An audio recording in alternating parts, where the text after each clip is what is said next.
a student-led and produced podcast that tells people stories within our school community. Today we're here with Miss Alia Allen, admissions. Yes, so Miss Allen is actually not just an admissions counselor at Sidwell Friends School. She is a mentor, a guide, and a role model to many students. She's dedicated her life to service and education, growing up in Philadelphia to attending art school, and to spending about 10 years shaping young minds in Miami, and finally to her time here at Sidwell.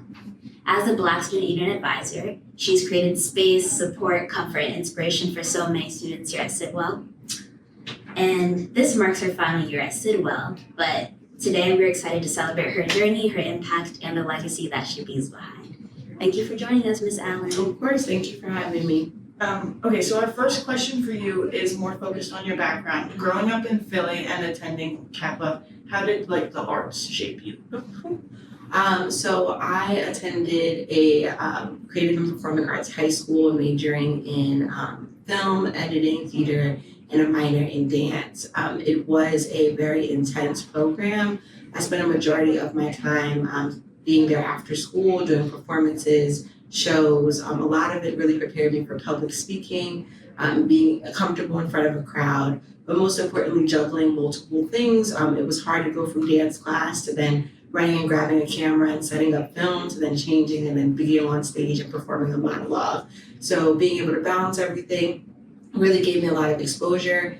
During my time there, my school also was very big on community service. So one of the things we definitely had to do every year was we had to do our community service hours. But outside of that, we also had to join a community program and work there for all 4 years. So I joined the Merit Corps, and I was a young hero, which led me to then be joining Teach for America in college, which was another AmeriCorps program as well too.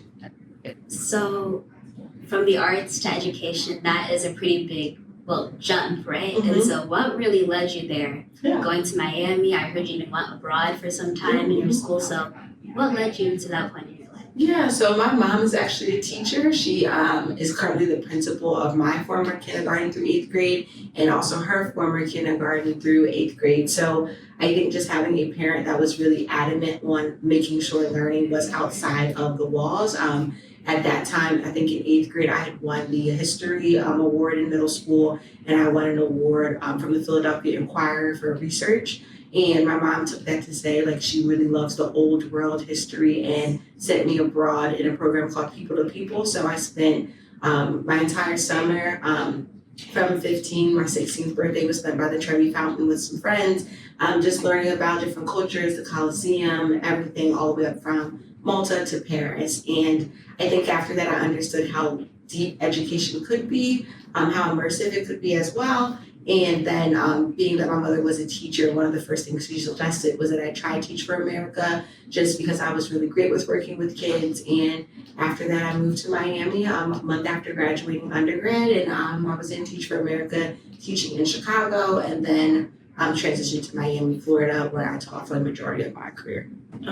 So as you said, you spent a lot of time in Miami teaching. How did that experience sort of influence your position as an educator? Yeah, I think Miami is a very fun place to be. It's really nice to be in a space that's always warm and sunny.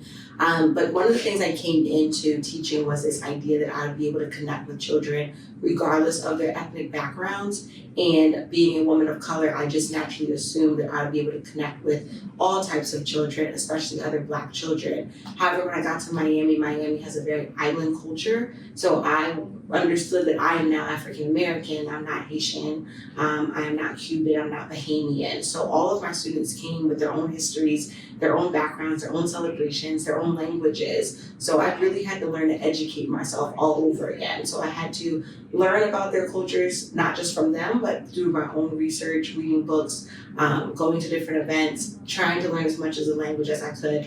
No one had to train me on the food though. I was good with that. I didn't know how to go to those restaurants and try everything. But it really was a humbling moment of understanding that even if you know a lot about a person, it really will be a strength if you learn more about the culture. So it wasn't my students' job for me to find that connection. It was me to show that respect and learn about them. So as the years went on, I knew a little bit more about the Islander culture. I knew a little bit more about why Miami was so diverse, and it made it easier for me to have those connections. And it's just something I've taken now, moving from place to place. Even being in Washington, D.C., you have your own history, your own background, your own culture, and it changes how the students are. So I think part of the reason why I can make such good relationships is I come in with a respect mindset and understanding that I need to do as much research as I possibly can on each place that I move to better connect with the people that actually are from there. Also, just for clarification, what age group were you teaching in Miami? In Miami, I taught third, fourth, fifth, sixth, seventh, and eighth. Okay. That's like a broad. That's It was a range, yes. Well, that shows how great, that kind of gives some information just on how great you are of talking with all kids of all ages. Yeah. That really shows some depth over there. And so I remember a while back you mentioned how in Philadelphia you went to university near the Amish. Mhm. And so I was just wondering, like, just tell us a bit about that. Yeah. It's a very interesting story to me. So I went to Franklin and Marshall College for my undergrad. It is in Lancaster, Pennsylvania. It's a very quiet campus. One of the first things you notice is the Amish community that is there. I was coming from Philadelphia, so I was used to the bigger community. However, the Amish community is similar yet a little different. We all have to take Amish studies freshman and sophomore year to better understand the area that we are in. So just understanding the difference between what is studied, why they are the way that they are, the empathy that they have, and really they're just a society that wants to remain in an older world. So they don't have electricity, they don't really connect with the outside world unless it's for the exchange of goods or buying produce. They really are some of the kindest people you will ever interact with and meet because they really do move through their spirituality of giving to others. It was definitely a culture shock for me at first. It was a culture shock for my Chicago dad and my Philadelphia mom to go downtown and they're riding in a car and see somebody in a horse and buggy riding next to them. But it was a really great space to be at to really understand like the importance of hard work. The Amish community was the main reason or the main force behind all of our food in our entire school. So going to their communities when accepted, being able to get an exchange of goods, understanding that they grew everything by hand, that everything was held delicately, really made you have respect for their community overall. And yeah, it was just a great space to be at to learn more about a different religious group. Awesome. So sort of shifting to where you are now at Sidwell Admissions, how did you make the jump from education to admissions? Obviously you worked with kids for a long time, but how did that sort of shift?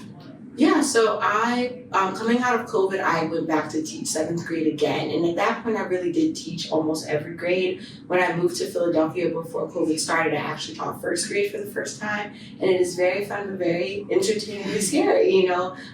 So being in that space, I did kind of feel like I went and taught everything that I could. I interacted with every grade level that I could. I didn't have a high school experience yet, so I was looking for a way that I could kind of bring together my film background, my education background, and really my connections with working in underprivileged communities to really inform people. I went from a public to a private school for my high school to undergrad, so I knew a lot about that transition, and I really wanted to just make sure families understood all of the resources that were here at a private school. So when the job was offered, and it was also including digital content, and there was a space for me to also reconnect and work with children of all age groups, I really jumped at the opportunity to come and work here.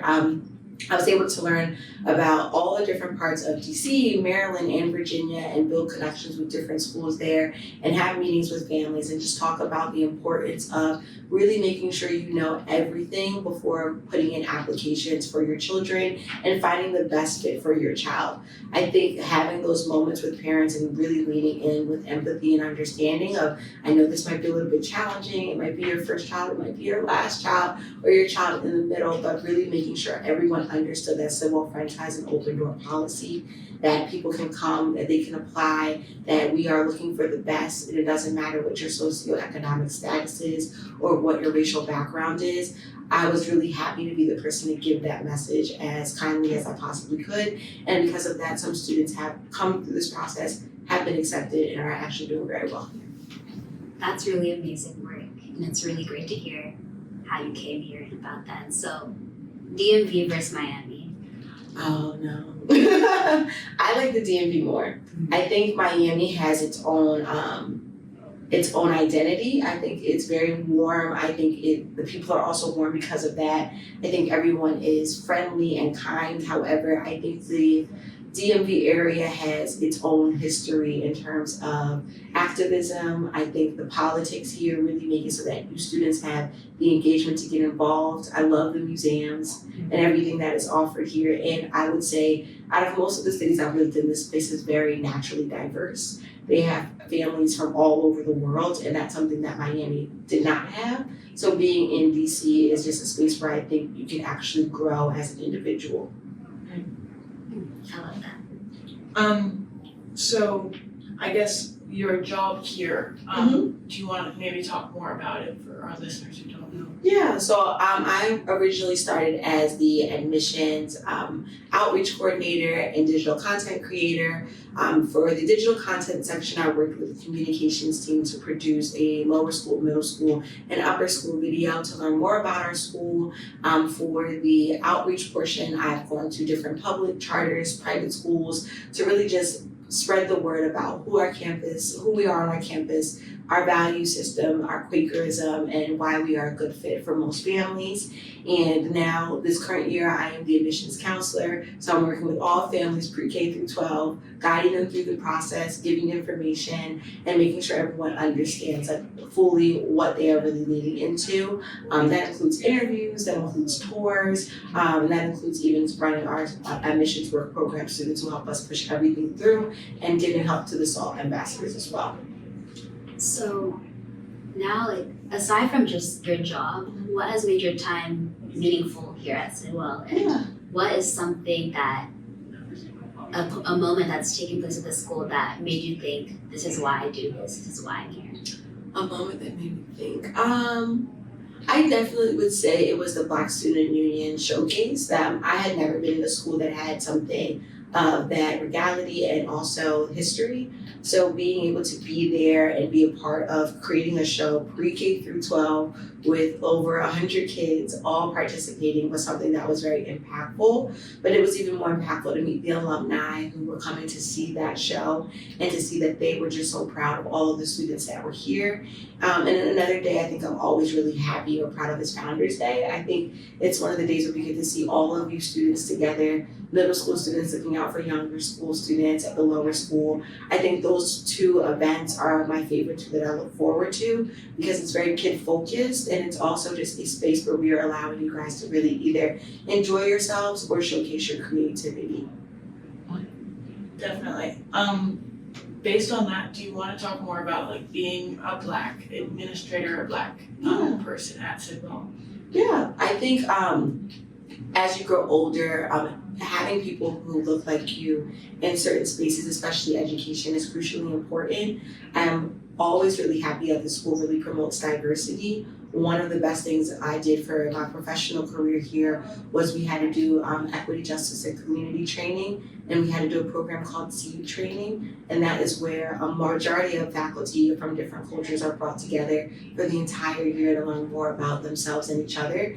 It was probably one of the first times in my career I felt seen as a Black woman, as a person, because I never had an opportunity to have conversations outside of my own race about what it felt like to be a woman of color, what it felt like to be a woman of color in the workforce. And it was really interesting to hear people from different cultures, women, men, have similar experiences or similar feelings. I still see my SEED buddies throughout the year, and we definitely have a bond now. We say hi to each other, we hug each other, and I think it was a great moment of seeing that, yes, I am different, I am unique, but I'm also connected to others. And I think running the Black Student Union and alongside my counterpart Alonzo Vereen was just a really great way for me to create a safe space for all of the students, making sure that the kids understood like, you know, being here also means representing not just yourself, but also others. And sometimes if you need to lean on each other, there's always a space outside my door for that. I think the space has grown from being a space of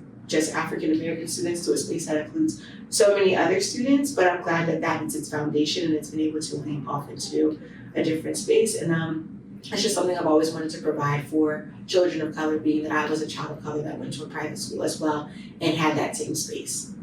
So I just want to dabble a bit on you being an advisor for the Black Student Union. If I'm not mistaken, you came at a time, you were new at the school and you came at a time where we faced a big loss of Miss Chase, and you really stepped up and took this role as an advisor.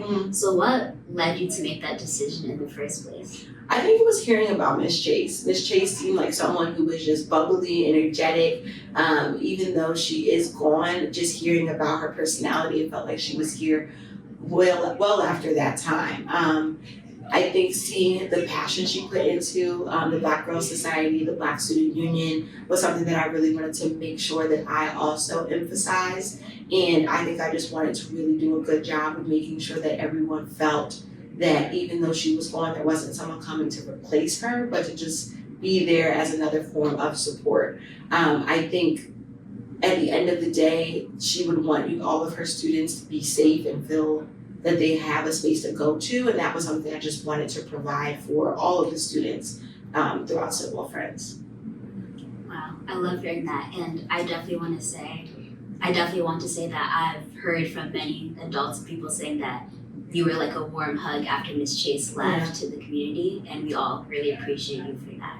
Yeah, I think you guys were a warm hug for me as well. I always say when I got to Sidwell Friends, I did not know anyone in the DMV area. I was new. It took me a long time to even really discover the difference between Tillingham and Georgetown. So I think the school did a really good job of supporting me as well as a faculty member by giving me extended family, a big community, and also really focusing on my individual growth. And when I saw them pouring into me, it was very easy to then pour into all of you. Since this is your last year at Sidwell and you're sort of leaving us, but not really. Not really. How are you sort of approaching this transition? I think this is my hardest transition. I think normally before I was moving out of state and just relocating, so it was a bigger reason. I think especially being so connected to so many upper school students, it's been harder because I really do feel that we have a bond. I know sometimes it's hard to see the future, but I know everyone will be graduating eventually. But I know so many students were just saying, I wish you would just have been here for me to come back so that I knew that you were here. So I am trying my best, but there have been some days where I have been very sad. And I know that I'm going to miss this community tremendously because of just how well we all take care of each other. But I will still hopefully be around for some events. I will still be at graduations every now and then to just make sure friends, I promise. I know, I will be there, I'll be at your graduation. And I think the idea is that, you know, things happen and people change, but the impact they have on you, that's what stays the same. To even know that so many students still love and remember Miss Chase, and that so many students love and remember me as well too, is just a reminder that you can leave an impact, even if it's for a short amount of time. And in the same way I left an impact on all of you, I hope everyone knows it left a very big impact on me as well. Okay. Yeah. Let's reel that back a bit. Let's talk about the kids. Yeah. So, what does, obviously, many people know, everybody knows who Miss Allen is. Yeah. She talks to most people and says hello. Right now, there's kids outside this office. There are kids outside talking this office. or doing whatever they're doing. But that's a constant thing throughout the day. And so what, I know you're like a warm hug, but you've opened up this space. And what does being a role model to students, all students, mean to you? I think when I first started teaching, I actually lost 2 students. One of my students, a 7th grader, passed away in his sleep due to a battle, a health issue. And then another student, 5 months after that, graduated 8th grade, and she had a bike accident and she also passed away. Losing 2 students so closely in 1 year was the first time I ever really looked at children from a different perspective of, you don't even know what's going to happen or what children are going through or what the challenges you would face. So for myself, it really made me redirect how I was going to be present when I came in schools. I wasn't just going to be your teacher. I was going to be as big of a mentor as I possibly could, especially because after they passed, I had to go back into that space. And there were days where I did not want to be the adult. I wanted to be just like the kids. I wanted to be able to break in. But those kids needed someone to usher them through that moment. And I always felt if I could do something as big as that and create a warmth after such a traumatic experience, I could recreate that in any space that I go to. So the mentoring comes from the reality or the memory of understanding that you guys are important and that you are going to make big, huge changes in the world. And the only way that's going to happen is if you feel supported right now. If you have a good foundation to leap off of. I had great mentors. I still see my second grade teacher every year when I go home to Philadelphia. That's the first person who told me I was going to be a teacher, and she was right. So having that foundation myself what allowed me to get through some issues, allowed me to get through hard things. And I think being a mentor to you guys also is just that reminder to seek those mentors out.